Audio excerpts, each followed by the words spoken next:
cry. I'm so happy. We have this temple which was dedicated to Osiris and Isis. It could be the final resting place of Queen Cleopatra because she was the human representation of goddess Isis. For more than 2,000 years, Cleopatra's final resting place has been one of history's greatest unsolved mysteries. Ancient writers claimed she was buried like a queen, yet no one recorded where ruins have been searched, coastlines mapped, and deserts scanned, but every trail seemed to fade back into the sand. In recent years, however, a series of strange discoveries beneath an ancient temple have revived the question. If these clues are real, Cleopatra may have designed her tomb not only as a grave, but as something far more complex. Cleopatra, Queen Between Worlds. Cleopatra VII ruled Egypt from 51 BCE to 30 BCE, in an age when empires were colliding and Rome was rising to dominate the Mediterranean. She was born into the Greek-Macedonian Ptolemaic dynasty, the line that took control of Egypt after Alexander the Great's conquests. Unlike many of her ancestors, Cleopatra did more than sit on the throne. She embraced Egypt itself. She learned the Egyptian language, honored the gods of the Nile, and presented herself as the living form of the goddess Isis. To her people, she was not only a queen, but a divine presence. As Rome's power grew, Egypt's independence came under threat. Cleopatra answered not with armies alone, but with strategy and charm. She forged a partnership with Julius Caesar, securing her rule and a son. After Caesar's assassination, she allied herself with Mark Antony. Together they ruled as a royal pair, blending politics and romance in a way that terrified their enemies in Rome. To Octavian, the future emperor Augustus, Cleopatra was more than a rival queen. She was a symbol of resistance, a foreign monarch who refused to bend. When Antony's forces were defeated and he took his own life, Cleopatra's fate was sealed. Ancient writers such as Plutarch describe her capture and final act of defiance. Refusing to be marched through Rome as a trophy, she chose her own death. The famous story tells of an asp, a small but deadly cobra, pressed to her breast, its venom ending her life. Other scholars suggest poison or another hidden method, but all agree her end was dramatic and deliberate. Even at death, Cleopatra controlled her image. Roman accounts claimed she was laid to rest in a tomb worthy of her rank, a monument that held both Cleopatra and Mark Antony together for eternity. Yet no text clearly states where that tomb stood. Priests described her as a bride returning to Osiris, hinting that her burial was tied to sacred rituals of rebirth. Some believed she was hidden in secret to protect her from enemies. Others thought her resting place had been lost forever to earthquakes, floods, and time. For centuries, the queen who refused to die in memory remained missing in the ground. Temple of gods and queens. For generations, explorers and archaeologists searched in and around ancient Alexandria. They sifted through ruins of palaces and harbors, hoping to find a trace of the royal mausoleum. Every promising lead turned into a disappointment. Ancient writings gave only fragments, never a map. The desert and sea kept their silence. Then attention shifted to a site west of Alexandria, near the modern Lake Mariut, where ruins lay half buried in sand and half swallowed by changing shorelines. There, in a windswept landscape where desert meets water, stands the temple complex of Taposiris Magna. Built to honor Osiris, the Egyptian god of resurrection, columns and statues had long been worn down or buried by shifting dunes. For many years, few believed the site still held major secrets. That changed in 2005, when Dominican archaeologist Dr. Kathleen Martinez arrived with an audacious theory.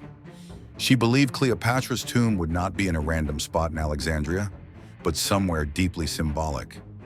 Cleopatra had spent her life identifying herself with Isis, who restored Osiris to life.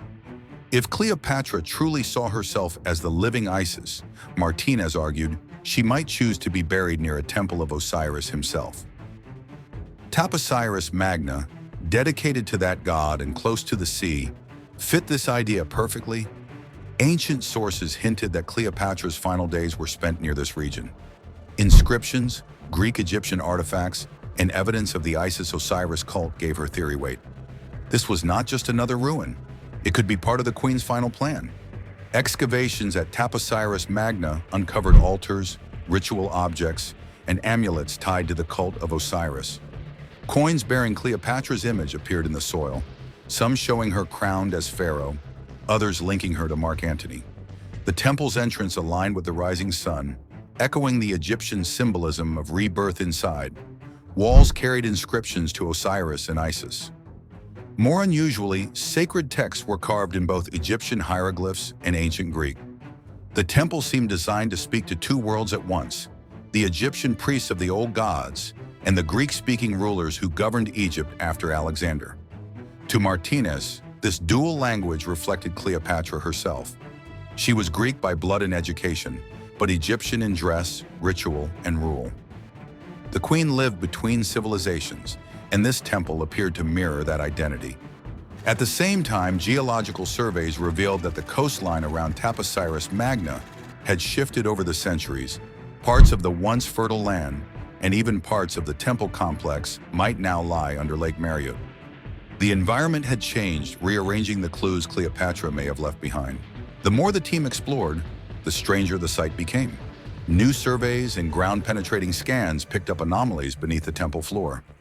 Linear shapes that were too straight and regular to be natural. Instruments also detected a faint vibration in the ground, repeating every 42 seconds. At first, it was dismissed as a glitch or distant machinery, but the pulse stayed constant. Some workers claimed to see the sand above the buried structures ripple in time with the rhythm, as if the earth itself were breathing the impossible hidden tunnel. By the early 2020s, excitement at Taposiris Magna was rising. A new round of scans revealed something remarkable beneath the temple. A tunnel stretching more than 1,300 meters in length and nearly 2 meters high, cut directly into solid limestone. It ran almost perfectly straight and level, something even modern engineers found difficult to achieve over that distance. The discovery stunned both archaeologists and engineers. This was not a random crack in the rock. It was deliberate construction on a massive scale. When a small shaft was opened and a camera lowered into the passage, the footage showed smooth, damp walls gleaming in the artificial light. The air inside was heavy with limestone and salt. The tunnel's design suggested advanced planning and a specific purpose, though no one could yet agree on what that might be. Some experts thought it might be part of a drainage or water system. Others argued that its alignment toward the ancient coastline hinted at a ritual route connecting the temple to a now submerged harbor. Because the land around Taposiris Magna has slowly sunk due to earthquakes and flooding, parts of the ancient shoreline are now underwater.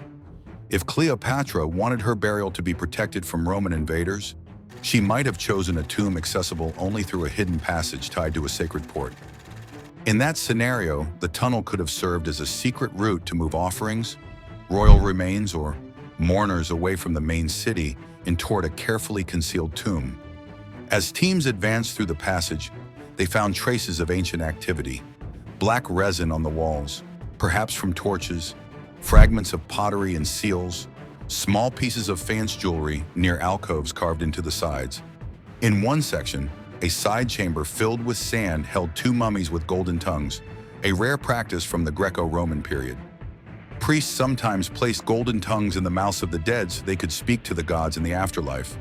This burial style suggested that the tunnel and its side rooms were reserved for high-status individuals. Farther along, the architecture grew more complex. Portions of the tunnel sloped downward.